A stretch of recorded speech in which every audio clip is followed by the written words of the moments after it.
आगे पढ़ने वाले इंट्रोडक्शन समझ में आ गया होगा आप लोगों को, आई होप। सो आगे क्या होता है इस चैप्टर में, अब हम एनसीईआरटी के फर्स्ट टॉपिक पे पहुंच चुके हैं। अपने एनसीईआरटी लाइन की सारी जो है एनसीईआरटी की लाइंस पढ़ाने वाली हूँ आपको। What was the Soviet system. अब भाई हम ये जानेंगे कि असलियत में यूएसएसआर जैसी कंट्री थी क्या, क्या था, व्हाट इज यूएसएसआर, जिसको सोवियत सिस्टम या सोवियत ब्लॉक के नाम से भी जाना जाता था, तो ये था क्या। द यूनियन ऑफ तो बात करी जाए यूएसएसआर की, तो इसकी फुल फॉर्म है the union of Soviet socialist Republic. क्या है इसकी full form, union of Soviet socialist Republic, यानी ग्रुप में होते हुए भी सब रिपब्लिक है, यानी इंडिपेंडेंट है। They came to being after the socialist revolution in Russia. Russia के अंदर जो सोशलिस्ट रिवॉल्यूशन हुआ था वो कब हुआ था, 1917 के अंदर हुआ था।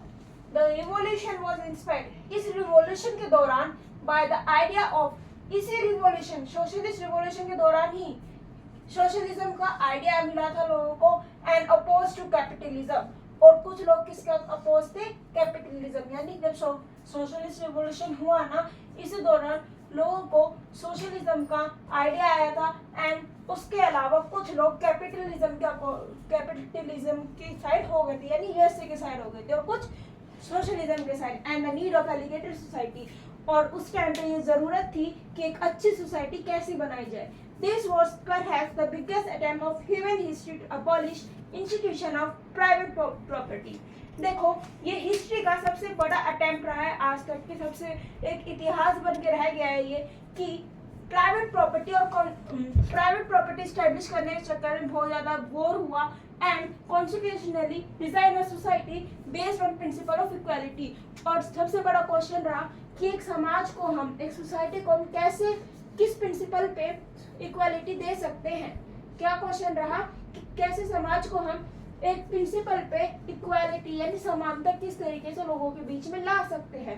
The makers of Soviet system give primacy to the state and institution of the party. अब भाई जो सोवियत सिस्टम के जो लोग थे, लीडर्स थे यूएसएसआर के, वो तो भाई अपने उसको तो देंगे, आपको लीडर के पार्टी होगा, बीजेपी हो गया, कांग्रेस हो गया, तो वो अपने उस लीडर के पार्टी, मतलब उस पार्टी के लीडर्स है ना, तो अपने पार्टी को सपोर्ट करेंगे, दूसरे की पार्टी को क्यों सपोर्ट करेंगे। इसी तरीके से the makers of Soviet system give the primacy to the state institution of party. जिन जिन लोगों की वजह से सोवियत सिस्टम एबॉलिश हुआ था, जिन जिन कंट्रीज की वजह से सोवियत सिस्टम एबॉलिश हुआ था, वो कंट्री क्या करती थी, अपने ही ग्रुप को क्या करती थी, बढ़ावा दिया करती थी। Soviet political system centre around communist party. जो सोवियत सिस्टम के लोग थे वो कम्युनिस्ट पार्टी को बढ़ावा दिया करते थे, and no other political party opposition was allowed. अब नहीं, जो कम्युनिस्ट पार्टी थी तो इस वजह से ना ही वहाँ पे कभी इलेक्शन हुआ करते थे, और अगर इलेक्शन हुआ भी करते थे तो हमेशा कौन जीता करता था, कम्युनिस्ट पार्टी जीत जाया करती थी। ठीक है, कम्युनिस्ट पार्टी क्या करती थी, जीत जाया करती थी। इट मीन्स कि वहाँ पे कौन सा रूल चला करता था, बाय पार्टी सिस्टम का रूल हुआ करता था, यानी जिसको हम बोल सकते, छोटी क्लास में पढ़ा होगा, वन पार्टी सिस्टम। क्या थी वो, वन पार्टी सिस्टम थी, और वो एक ही पार्टी थी, कौन सी थी वो, कम्युनिस्ट पार्टी थी। कहाँ पे थी, यूएसएसआर में। ठीक है, तो मतलब यहाँ पे bi party system, not the political party allowed और अपोजिशन वाज अलाउड। भाई देखो जब भी यहाँ पे इलेक्शन हुआ करते थे, जब तो यहाँ पे कोई पार्टी नहीं हुआ करती थी, ना ही कोई पार्टी अपोजिशन में थी, और ना ही यहाँ पे ऐसे कोई, जैसे कि इंडिया में तो बहुत सारे मल्टी पार्टी सिस्टम कहा जाता है इंडिया को, तो यहाँ पे तो काफी सारी पार्टीज है, कोई बीजेपी होगी, कांग्रेस होगी, आम आदमी पार्टी होगी, बहुत सारी है, लेकिन यहाँ पे ऐसे कुछ भी नहीं था। यहाँ पे एक ही पार्टी थी, कम्युनिस्ट पार्टी थी। जब भी इलेक्शन हुआ करते थे तो हमेशा चाहे एक वोट मिले चाहे 0 वोट मिले, तो जीत किसकी होती थी, कम्युनिस्ट पार्टी की हुआ करती थी, क्योंकि यहाँ पे एक ही पार्टी थी। Economy was plan and control by the state. Economy बहुत ज्यादा प्लान थी, बहुत अच्छी इकोनॉमी थी, कंट्रोल बाय द स्टेट। और इसे कंट्रोल कौन करता था, बेसिकली यूएसए ही कंट्रोल करता था, रशिया, सॉरी, इसको कंट्रोल कौन करता था, रशिया ही करा करता था। अभी आगे पढ़ेंगे कि सब कुछ जितना भी रिसोर्सेज प्रोवाइड करेंगे वो सब कुछ कौन कर रहा था, बेसिकली रशिया ही कर रहा था। मींस सब कुछ कंट्रोल कौन करता था, रशिया। ठीक है, देखो अब इस वीडियो में आगे क्या होता है। अब हम अपना पढ़ेंगे मेन टॉपिक जब से हम बात कर रहे थे, बर्लिन वॉल हुआ, ठीक है, बर्लिन की दीवार के बारे में पढ़ा, बर्लिन वॉल के बारे में एंड सो ऑन, यूएसएसआर क्या था क्या नहीं था सब कुछ पढ़ रहे थे। लेकिन अब हम बेसिकली ये हमारा आ चुका है, हम चैप्टर में पहुंच चुके हैं। आई होप मेरा इंट्रोडक्शन वीडियो आपको अच्छा लगा होगा, इंट्रोडक्शन पार्ट समझ में आया होगा। सो अब हम पहुंच चुके हैं अपने चैप्टर के फर्स्ट टॉपिक पे, what was the Soviet system. Soviet system था क्या, व्हाट वाज द यूएसएसआर, जिसको हम सोवियत सिस्टम के नाम से भी जानते हैं। तो ये था क्या, union of Soviet socialist Republic. देखो यूएसएसआर की फुल फॉर्म बोली जाती है इसे, union of Soviet socialist Republic USSR emerge after the socialist revolution. ये बढ़ा कब था, आगे कब हुआ था यूएसएसआर में रिवॉल्यूशन स्टार्ट कब हुआ था, जब सोशलिस्ट रिवॉल्यूशन हो रहा था रशिया के अंदर, तब क्या हो रहा था, यूएसएसआर बना था। Socialist revolution was influence the idea of socialism. जब सोशलिस्ट रिवॉल्यूशन हुआ तो रशिया को किस चीज का आइडिया आया, सोशलिज्म, यानी अपनी कंट्री में सोशलिज्म चलाने को क्या है, रशिया को आइडिया आया। एंड द नीड ऑफ एलिगेटेड सोसाइटी, और इस दौरान इन लोगों को पता चला कि एक अच्छी सोसाइटी हम कैसे बनाई जाए, एलिगेटेड गुड, एक अच्छी सोसाइटी कैसे बनाई जाए। As against the capitalism, this system led to abolish the institution of private property। अब उसके दौरान रशिया तो था ही जिसको एक अच्छी सोसाइटी बनानी थी और ये कैपिटलिज्म को फॉलो करता था, लेकिन इसके टक्कर का अपोजिट साइड में एक चीज और थी। वो क्या थी, वो था अपोजिट, यानी अगर इस साइड रशिया में कैपिटलिज्म था, ठीक है, इस साइड रशिया में आप लोगों का कैपिटलिज्म था, तो दूसरी साइड यूएसएसआर में कम्युनिज्म था। क्या था दूसरी साइड यूएसएसआर में, कम्युनिज्म था, यानी दोनों अपोजिट थे बिल्कुल, ठीक है, दोनों अपोजिट अलायंस को फॉलो क्या करते थे। thus this system tried to abolish institution of private property। ये जो यूएसएसआर था ना, सोवियत यूनियन, इसने क्या करा, इसने प्राइवेट प्रॉपर्टी अबॉलिश कर दी अपनी जगह पे, यानी यहाँ पे प्राइवेट प्रॉपर्टी क्या कर दिया, एलो कर दिया कि भाई जो भी होगा सब कुछ गवर्नमेंट का होगा। मतलब तो रशिया में प्राइवेट प्रॉपर्टी थी, ठीक है, यहाँ पे यूएसएसआर में प्राइवेट प्रॉपर्टी नहीं थी। इवन जो यूएसएसआर था यहाँ पे सब कुछ गवर्नमेंट का था, स्कूल जाएंगे बच्चे तो गवर्नमेंट स्कूल में जाएंगे, कहीं लोग काम करने जाएंगे तो गवर्नमेंट ऑफिस होगा, ठीक है, एजुकेशन सब कुछ फ्री मिलता था सबको, and so on. Promote the society based on principle of equality. और इस दौरान ये क्या सोचते थे कि जो इक्वालिटी, यानी यहाँ पे यूएसएसआर में क्या आ रही, इक्वालिटी आ रही, लेकिन ऐसा बिल्कुल भी कुछ नहीं था। Makers of Soviet system gave priority to the state of institution and the party. और जो यहाँ पे जो सोवियत सिस्टम था ना, यूएसएसआर का जो सिस्टम चल रहा था, ठीक है, gave priority to the state of institution and the party. जो यूएसएसआर की पार्टी में जो भी लोग हुआ करते थे उसको प्रायोरिटी दिया करते थे। Soviet political system was centred around the communist party. अब भाई बात करें सोवियत पॉलिटिकल सिस्टम की, तो वो क्या था, कम्युनिस्ट पार्टी रूल क्या करती थी, पॉलिटिकल सिस्टम था वो कम्युनिस्ट पार्टी था। No other political party was allowed. भाई जब यूएसएसआर में इलेक्शन हुए तब क्या हुआ, यहाँ पे पॉलिटिकल पार्टी जो बोली जाती है, जैसे कि जो पार्टी आती है, इलेक्शन कंडक्ट करवाए जाते हैं, बहुत सारे लोग वोट देते हैं अलग अलग पार्टी को, इंडिया में यही होता है ना भाई, इलेक्शन कंडक्ट करवाए गए अभी 2024 में, लोगों ने वोट दी जाके, अब जो वोट काउंटिंग होगी तो पता चलेगा कौन आएगा, बीजेपी आएगी, आम आदमी पार्टी आएगी, और जो भी है, ठीक है। तो यही तो होता है इलेक्शन में, लेकिन यहाँ पे कुछ ऐसा था, यहाँ पे ऐसा कुछ भी नहीं था, यहाँ पे था वन पार्टी सिस्टम, ठीक है, यानी चाहे कम्युनिस्ट पार्टी को 1 वोट मिले चाहे 10 वोट मिले, आएगी कौन सी पार्टी, कम्युनिस्ट पार्टी। क्यों, क्योंकि यहाँ पे था one party system. One party और बाई पार्टी सिस्टम तो पढ़ के आए हो ना, वही चल रहा है यहाँ पे। Was the allowed by the state in term of economy everything was planned। बात करी जाए इकोनॉमी की, तो इकोनॉमी में यूएसएसआर बहुत आगे था, इकोनॉमी काफी अच्छी थी, everything was plan and control by the state.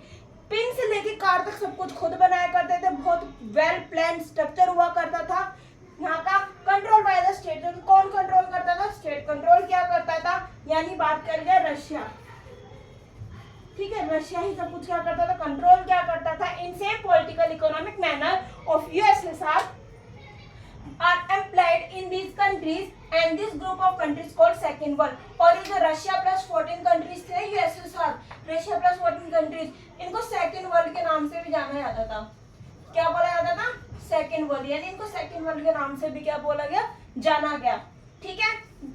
The countries had was held together under the वार्सो block. ये सारी कंट्रीज किसको फॉलो करती थी? वार्सो के अंदर आती थी, वार्सो ब्लॉक में थी सारी कंट्री। देखो लिखा हुआ है these countries are held together in Warsaw bloc, यानी सारी कंट्रीज किसके अंदर आती थी? वार्सो के अंदर आती थी। ये ब्लॉक था, यूएसए नाटो को फॉलो करता था और यूएसएसआर वार्सो को। ठीक है, countries were held together held under the वार्सो। ठीक है, जो कंट्री थी वो वार्सो पैक्ट के अंदर आती थी, यानी वार्सो ग्रुप को फॉलो करती थी। The USSR was the leader of this block. और जो वार्सो ग्रुप की बात कर रहे हैं ना, तो उसका लीडर कौन था? यूएसएसआर ही था। कौन था भाई लीडर कौन था वार्सो ब्लॉक का?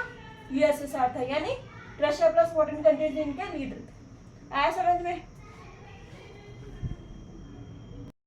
देखो अब मैंने सोवियत सिस्टम क्या था वो बता दिया, इसका इंट्रोडक्शन दे दिया। अब हम इसके फीचर्स पढ़ेंगे, यानी कैरेक्टरिस्टिक्स ऑफ सोवियत यूनियन, यानी यूएसएसआर के बारे में पढ़ेंगे, उनके फीचर्स के बारे में पढ़ेंगे। और बता दूं ये जो क्वेश्चन है characteristics of Soviet union, question 110% आएगा बोर्ड एग्जाम में और 6 मार्क्स में पूछा जाता है क्वेश्चन। ठीक है, पोल साइंस में 9 क्वेश्चन लास्ट 6 मार्क्स तक ही आते हैं और ये क्वेश्चन 6 मार्क्स में आता है। 110% किसी न किसी सेट में जरूर देखने को मिलता है क्वेश्चन। ये क्वेश्चन बहुत ज्यादा इंपॉर्टेंट है, इस क्वेश्चन को बहुत ज्यादा ध्यान से समझना। After the second world war, जब सेकेंड वर्ल्ड वॉर खत्म हुआ, Soviet union become a powerful nation. उसके बाद जो यूएसएसआर था, सोवियत यूनियन जो था वो क्या बन गया? पावरफुल नेशन बन गया। क्या बन गया? पावरफुल नेशन बन गया। नहीं, इसके पास इतनी ज्यादा शक्ति आ गई वर्ल्ड वॉर खत्म होने के बाद सेकंड, कि ये इतना पावरफुल बन गया कि यूएस देश को यानी यूएसए को टक्कर देने लग गया।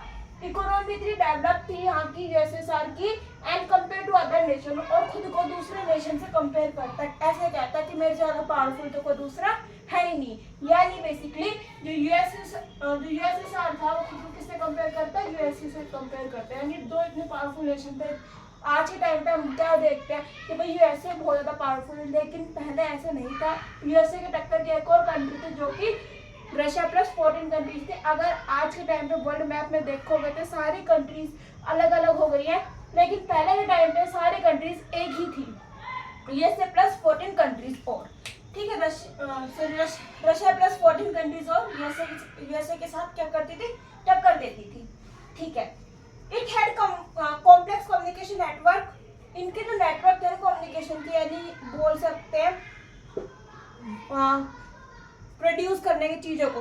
ठीक है, कम्युनिकेशन नेटवर्क यानी कि कहीं से कुछ ले लिया, कहीं पे कुछ भेज, जैसे कि इंडिया से कैसे ज़्यादा मसालों के लिए फेमस था इंडिया पहले, तो यहाँ से मसाले ज़्यादा जाया करते थे, तो वैसे ही यहाँ पे भी इतना इनके जो नेटवर्क थे बोल सकते हैं सामान एक्सचेंज, गुड्स एक्सचेंज करने के, वो बहुत दूर दूर तक फैले हुए थे।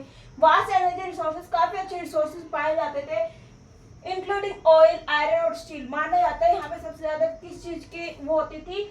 ऑयल ज्यादा था। इनके यहाँ पे कुएं भरे हुए थे तेल के। आयरन बहुत ज्यादा मिलता था यहाँ पे। स्टील मशीन्स काफी, भाई आयरन मिलेगा स्टील मिलेगा तो मशीन तो बहुत एडवांस होंगी इनकी, तो यहाँ पे बहुत एडवांस मशीनरीज भी मिलती थी, बनाया करते थे खुद ये। Transport sector connected to remote areas, और जिनका ट्रांसपोर्ट सेक्टर था ना, यानी सामान का एक्सचेंज करना, गुड्स करना दूसरी कंट्रीज के साथ, वो किससे कनेक्टेड था? रिमोट एरिया, दूर दूर के इलाकों से कनेक्टेड था, यानी दूर देशों में जाते थे और क्या करते थे? वहाँ पे सामान बेचा करते थे, वहाँ से गुड्स लाया भी करते। ठीक है, वहाँ पे सामान बेचने जाया करते थे। इनकी सबसे बड़ी खास बात ये हुआ करती थी कि ये डोमेस्टिक कंज्यूमर थे, यानी सब कुछ खुद ही बनाया करते थे, पिन से लेके कार तक। लिखा हुआ है ना, it also had on domestic industry. देखो आप जब भी ये वाला क्वेश्चन लिखो तो ये वाला पॉइंट जरूर डालने, बहुत बोल सकते हैं अट्रैक्टिव पॉइंट है कि जो यूएसएसआर था वो ऑन डोमेस्टिक कंज्यूमर इंडस्ट्री थी, यानी सब कुछ खुद ही बनाया करते थे। विच प्रोड्यूस एवरीथिंग, सब कुछ खुद बनाते थे, पिन से लेके कार तक, यानी तुम बोल सकते हैं जो सुई धागे वाली पिन होती है उससे लेके कार तक, बड़ी बड़ी कार तक सब कुछ खुद बनाया करते थे। Although they were different in their quality, देखो क्वालिटी इतनी अच्छी नहीं हुआ करती थी, लेकिन बनाते सब कुछ थे। Compare to the western capitalist country, ऐसी क्वालिटी तो नहीं मिलती थी, लेकिन बनता सब कुछ था। तो सोचो यार कितना अच्छा देश है ना, सब कुछ खुद बन रहा है। फिर डिस्टिंग ग्रेड हो गया, खत्म हो गया, अभी हम आगे सब कुछ पढ़ेंगे, इसमें अभी बोलोगे बहुत अच्छा देश था ये। A minimum standard of living was assured all citizens under the Soviet system. सबको रहने को मिलता था, बहुत अच्छे अच्छे घर थे, गवर्नमेंट ने घर दे रखे थे, खुद के घर नहीं, गवर्नमेंट के घर थे, सब्सिडीज देती थी गवर्नमेंट इन्हें time to time. Basic necessities यानी जो नॉर्मल नेसेसरी होती है इंसान की, रोटी कपड़ा मकान, वो भी प्रोवाइड करवाती थी। हेल्थ फ्री था, एजुकेशन फ्री था बच्चों का, कितना पढ़ो, चाइल्ड केयर फ्री था, बच्चों के जो इलाज वगैरह होते हैं छोटे बच्चों के वो फ्री था, अदर वेलफेयर स्कीम और भी बहुत सारी स्कीम फ्री थी। लेकिन and the subsidies of the government, और ये सारी क्या थी, गवर्नमेंट द्वारा फ्री कर रखती। यानी तुम बोलोगे बहुत अच्छी गवर्नमेंट है, इतना अच्छा स्ट्रक्चर है, ठीक है, इतने वेल डेवलप मशीनरीज है, फिर क्यों हो गया डिस्टिंग्विश्ड? स्टील आता था भाई, स्टील थे, यहाँ पे कुएं भरे हुए थे तेलों के। अनएम्प्लॉयमेंट वाज नॉट, और सबसे बेस्ट बात तो ये थी कि यहाँ पे कोई भी अनएम्प्लॉयड नहीं था, ठीक है, इलिटरेट भी नहीं था, अनपढ़ भी नहीं था और बेरोजगार भी नहीं था। There at that time assessed land and produce were owned and controlled by the Soviet state. The state ownership was supreme force of ownership. और यहाँ की जो state ownership थी, यानी जो भी घर है, मकान है, जो भी है, जमीन है, वो सब कुछ गवर्नमेंट देती है, सब कुछ गवर्नमेंट को होता है। तो मकान है तो गवर्नमेंट का है, गाड़ी है तो गवर्नमेंट की है, खुद नहीं दे सकते, ठीक है। एजुकेशन है तो गवर्नमेंट के स्कूल में जाना पड़ेगा, हेल्थ है तो गवर्नमेंट देखेगी, चाइल्ड केयर है गवर्नमेंट देखेगी, कुछ खरीदना है तो गवर्नमेंट के उसमें जाना पड़ेगा, कहीं काम करना तो गवर्नमेंट के अंडर काम करना पड़ेगा, यानी सब कुछ ही गवर्नमेंट का था। यहाँ पे खुद को कोई इंसान कुछ कर ही नहीं सकता था।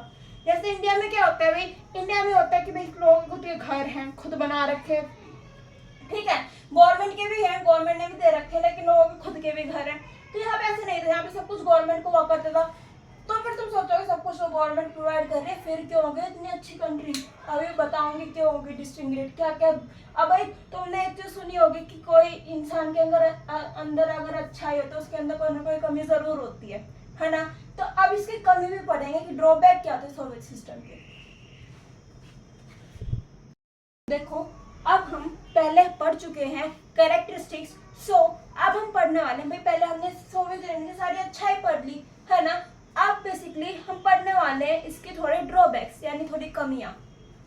फर्स्ट क्या थी, फर्स्ट ड्रॉबैक क्या था भाई, the Soviet system was very bureaucratic and authoritarian in nature, it become difficult to citizen to express the problem. देखो फर्स्ट प्रॉब्लम क्या थी यहाँ की, कि यहाँ का जो सिस्टम था, डेमोक्रेटिक सिस्टम था, पॉलिटिकल सिस्टम था, वो बहुत ज्यादा बेकार था, अच्छा नहीं था। क्यों? क्योंकि एक तो यहाँ पे डेमोक्रेसी नहीं थी तो lack of freedom of speech नहीं थी लोगों के पास, लोग अपनी बातें गवर्नमेंट तक नहीं पहुंचा सकते थे। बेसिकली इंडिया में क्या है, इंडिया में डेमोक्रेसी है, डेमोक्रेसी तुम अपनी बातें गवर्नमेंट तक पहुंचा सकते हैं, लेकिन यहाँ पे ऐसा था नहीं, तो लोगों को दिक्कत होती थी अपनी बातें गवर्नमेंट तक पहुंचाने में।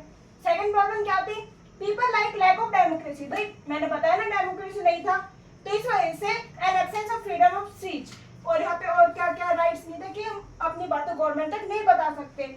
Shifted people to express their disagreement against the government in jokes and cartoons.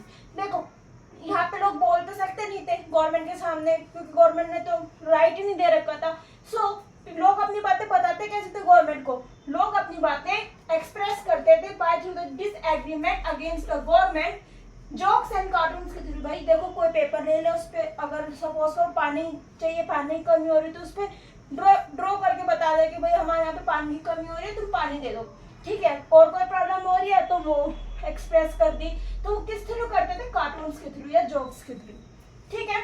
Third point, Soviet system based on one party system represented by communist party which had tight control all over the institutions. देखो जो Soviet system था ना, यानी USSR का जो system था, वो एक ही पार्टी रूल क्या करती थी यहाँ पे, यानी बेसिकली बाय पार्टी सिस्टम था।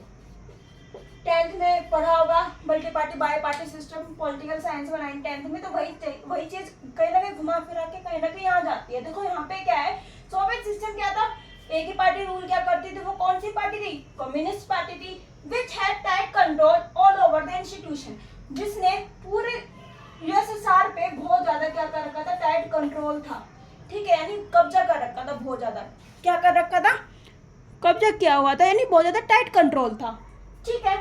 Party refused to fulfilling the needs of aspiration the people in 15 different republics.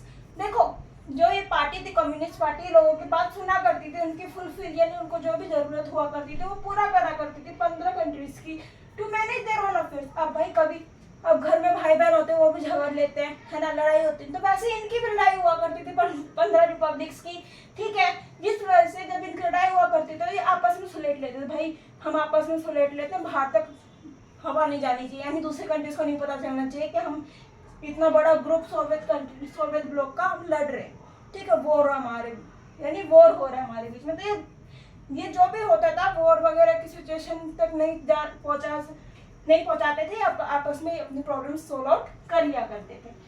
And including the culture, किस तरीके से के होते थे, कल्चरल अफेयर्स हुआ करते थे, ठीक है, रशिया डोमिनेटिंग। लेकिन इस पॉइंट को देखो जरा, ये बहुत इंपॉर्टेंट पॉइंट दिखा रखा है यहाँ पे, देखो पेपर पे तो रशिया प्लस 14 कंट्रीज इक्वल थी, पेपर पे तो रशिया प्लस 14 कंट्रीज इक्वल थी, लेकिन यहाँ पे एक चीज बहुत हाईलाइट हुई है, वो ये है कि आखिर, लेकिन असलियत ये थी कि जो रशिया थी ना, रशिया जो कंट्री थी वही सब कुछ उनको 14 कंट्रीज को दिया करती थी, यानी 15 कंट्रीज का ग्रुप था रशिया प्लस 14। वैसे तो बहुत अच्छा था, हमने पढ़ा, इलेक्ट्रिसिटी इतनी अच्छी थी, सब कुछ इतना अच्छा था, लेकिन असलियत ये थी कि रशिया उनको सब कुछ क्या करती थी, प्रोवाइड किया करती थी, पिन से लेके कार तक, यानी चाहे पिन हो चाहे कार हो बड़ी से बड़ी, तो सब कुछ कौन प्रोवाइड करता था, कहाँ से मिलते थे सारे पार्ट्स, रशिया ही बनाता था। Soviet system spend lot of money on improving technological structure. जो सोवियत सिस्टम था, जो सोवियत सिस्टम था वो सबसे ज्यादा किस पे खर्चा क्या करता था, सबसे ज्यादा खर्चा होता था, लॉट ऑफ मनी किस पे स्पेंड होता था, टेक्नोलॉजी पे। भाई ये टेक्नोलॉजी को, अपनी टेक्नोलॉजी को बहुत ज्यादा आगे लेके जाना चाहते थे, इसलिए सबसे ज्यादा खर्चा ये टेक्नोलॉजी पे क्या करते थे, to match the US military capabilities. और ये ना आपस में मैच क्या करते थे, अच्छा तूने ऐसे टीवी बना दिया, अब देख मैं तो 4 गुना ज्यादा अच्छा टीवी बनाऊंगा, यानी इनके बीच में मैच होता था। वैसे सामने से मैच नहीं क्या करते थे लड़ाई, ये टेक्नोलॉजी से, ठीक है, अच्छा तूने ये वाला फैन ले आया, मैं इससे अच्छा फैन लेके आऊंगा, ठीक है। तो चीजों के मटेरियल्स के थ्रू वो क्या करते थे, मैच, ठीक है, इनका मैच होता था आपस में। मिलिट्री कैपेबिलिटीज, मिलिट्री रूल था, Soviet are lag behind in technological infrastructure. लेकिन यहाँ पे एक चीज दिखा रखी है, सोवियत का एक और ड्रॉबैक दिखा रखा है कि जो सोवियत सिस्टम था ना, बेशक सब कुछ अच्छा था, लेकिन ये टेक्नोलॉजी में बहुत ज्यादा पीछे था। जो सोवियत सिस्टम था वो क्या था, टेक्नोलॉजी में काफी ज्यादा पीछे था। Transport, power and most importantly fulfilling the political economical aspiration of citizen. Fulfil यानी पॉलिटिकल जो भी इश्यूज हुआ करते थे, इकोनॉमिकली जो इश्यूज हुआ करते थे, वो इन पे ज्यादा नहीं रुक पाते थे।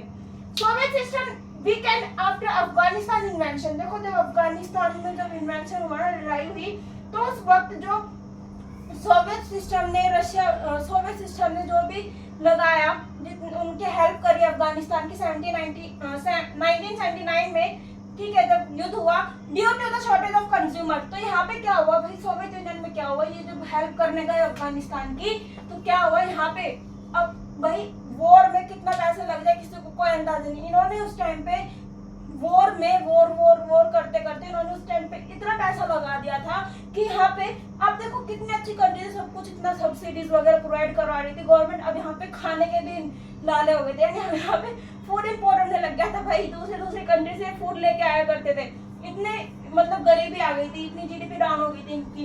Increase every year, Soviet economy was stagnation of 1970। और ये कब हुआ, 1970 के बाद, यानी जब अफगानिस्तान में वॉर खत्म हुआ उस दौरान यहाँ पे भी क्या हो गया, यहाँ की जो इकोनॉमी थी वो हो गई डगमगा गई। इतनी अच्छी इकोनॉमी चल रही थी, यहाँ पे आते आते 1970 तक आते आते इकोनॉमी गई डगमगा, इकोनॉमी हो गई खराब। अब ये कंट्री क्या हो गया, धीरे धीरे कंट्री नहीं सुधरी और आगे आके हो गई डिस्टिंग्विश। अब देखो आगे क्या होता है इस कंट्री में, आगे क्या होता है देखो। अब हम पढ़ने वाले हैं गोर्बाचेव के बारे में, ठीक है, और इसके डिस्टिंग्रेशन के बारे में। अभी गोर्बाचेव थे कौन और ये डिस्टिंग्रेशन क्यों हुआ गोर्बाचेव की वजह से, तो इसके बारे में हम पढ़ेंगे। Mikhail Gorbachev of the communist party. देखो जो ये मिखाइल गोर्बाचोव थे ना, ये इंसान, ये लीडर थे कम्युनिस्ट पार्टी के।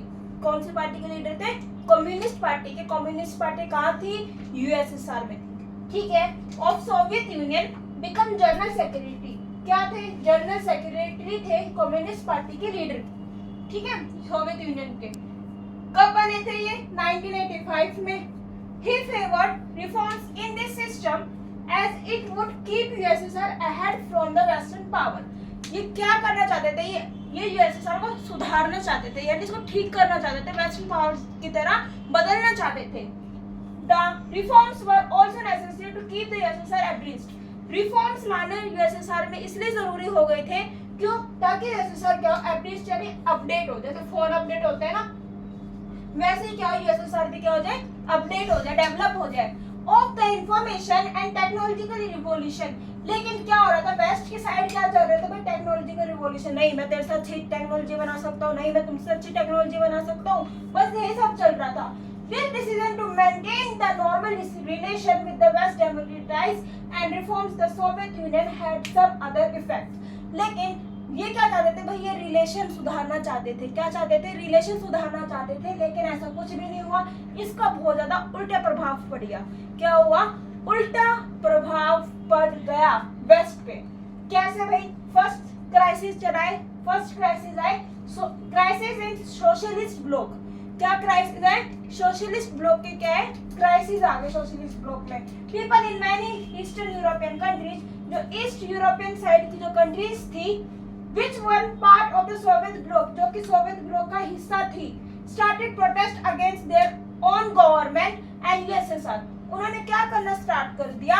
उन्होंने ये करना स्टार्ट कर People in many Eastern European countries which were part of Soviet bloc, बहुत सारे लोगों ने, बहुत सारे जितने लोग थे जो ईस्टर्न यूरोपियन कंट्रीज थी, वो क्या बन गए? सोवियत ब्लॉक का क्या बन गए? हिस्सा बन गए, यानी यूएसएसआर की साइड हो गई। Started protest against their own government. और देखो यूएसएसआर का हिस्सा तो बनी, प्लस कम्युनिस्ट गवर्नमेंट पे क्या करने लगे? प्रोटेस्ट करने लगे। जो यूएसएसआर में जो गवर्नमेंट रूल करा करती थी ना, कम्युनिस्ट गवर्नमेंट, उसकी तरफ क्या करने लगी? प्रोटेस्ट करने लगी विदाउट राइट इंटरवेंशन। क्यों? क्योंकि वहाँ पे किसी चीज का अधिकार ही नहीं था लोगों के पास, कभी कुछ, ठीक है, सब कुछ गवर्नमेंट ही करती थी। इस वजह से लोग बहुत ज्यादा चिढ़ गए और क्या हो गया? लड़ाई झगड़े शुरू हो गए। From USSR at the right time, communist government in the second world collapse one after another. Communist government जो कहाँ पे रूल क्या करती थी? यूएसएसआर में। यूएसएसआर को क्या बोला जाता था? सेकेंड वर्ल्ड बोला जाता था। कोलैप्स वन आफ्टर अनदर, एक के बाद एक करके जो 14 कंट्रीज थी वो क्या होने लग गई? टूटने लग गई। क्या होने लग गई? अलग होने लग गई। तो जो ये 14 कंट्रीज थी ना यूएसएसआर के अंदर, ये आज भी एग्जिस्ट है, लेकिन ये दो अलग अलग कंट्रीज बन गई, जैसे रशिया, ठीक है, उज्बेकिस्तान, बिलेरिया, ऐसे सारी कंट्रीज जिसके अंदर इंक्लूडेड थी। बहुत सारी कंट्रीज आप गूगल करके देख सकते हो। ये सारी आज एक अलग अलग कंट्रीज हैं, पहले ये सारी ग्रुप में हुआ करती थी। इन पूरे ग्रुप को ही सोवियत यूनियन बोला जाता था, यानी यूएसएसआर बोला जाता था। अब भाई गोर्बाचेव क्या पॉलिसी लेके आया? Gorbachev identified the economic and political problem of USSR and started crisis and started series and reforms. देखो गोर्बाचेव आए, ठीक है, इन्होंने क्या करा? ये लीडर रहे, जनरल सेक्रेटरी रहे यूएसएसआर के। इन्होंने क्या करा? सीरीज स्टार्ट कर दी, यानी रिफॉर्म स्टार्ट कर दिया।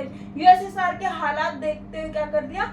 उसने बदलाव लाने की कोशिश स्टार्ट कर दी। With this intentions to revive economy, क्योंकि इकोनॉमी तो वैसे ही बहुत अच्छी थी।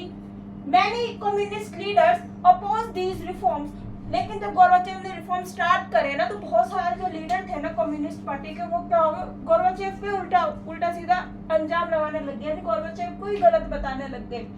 एंड एनकरेज अ कूप, और इसके चलते चलते 1991 में एक कूप कर दिया गया। And did not want to old style rule of communist party, जैसे गोर्बाचेव आए भाई, उन्होंने बताया लोगों को भाई देखो जो यूएसए है ना, वो इतनी अच्छी जिंदगी जीते हैं वो लोग, वहाँ पे डेमोक्रेसी है, सब कुछ है। क्योंकि अभी तक क्या बताया जा रहा था? अभी तक ये बताया जा रहा था कि तुम बहुत अच्छी जिंदगी जी रहे हो भाई, तुम बहुत अच्छे हो, तुम्हारे ऐसे अच्छी जिंदगी तो कोई जी नहीं रहा है। वो वाले अमेरिका साइड वाले लोग बेकार हैं, वो अच्छी जिंदगी नहीं जी रहे। लेकिन जब गोर्बाचेव ने असलियत खोली तो क्या हुआ? ये हुआ कि क्या हुआ? जब उनको पता चला तो उन्होंने 1991 के आते आते बर्लिन की जो दीवार थी वो गई तोड़, ठीक है, बर्लिन की दीवार तोड़ दी और अपने ओल्ड स्टाइल रूल जो गवर्नमेंट चल रही थी उसको भी क्या कर दिया? खत्म कर दिया। अब हम पढ़ने वाले हैं शिफ्टेड ऑफ पावर। अब इसमें क्या पढ़ने वाले? कौन सी पावर शिफ्ट हो गई? क्या हुआ? देखो Power began to shift from Soviet center to Republic, especially in European state which were part of Soviet Union. देखो पावर कौन से कंट्रीज के, कौन से स्टेट की शिफ्ट हुई जो सोवियत यूनियन के पार्ट रहे, कौन से उसके जो सोवियत यूनियन के पार्ट रहे. These states which were part of Soviet Union, these under the leadership of Yeltsin. जो भी स्टेट था सोवियत यूनियन के अंडर में, वो किसके अंडर आ गया, मतलब जब यूएसएसआर डिसइंटीग्रेट हुआ, येल्टसिन, बोरिस येल्टसिन लीडर थे. ठीक है, दिसंबर 1991 में बने ये लीडर. इनके अंदर पावर इनके अंदर आ गई, बोरिस येल्टसिन के अंदर आ गई.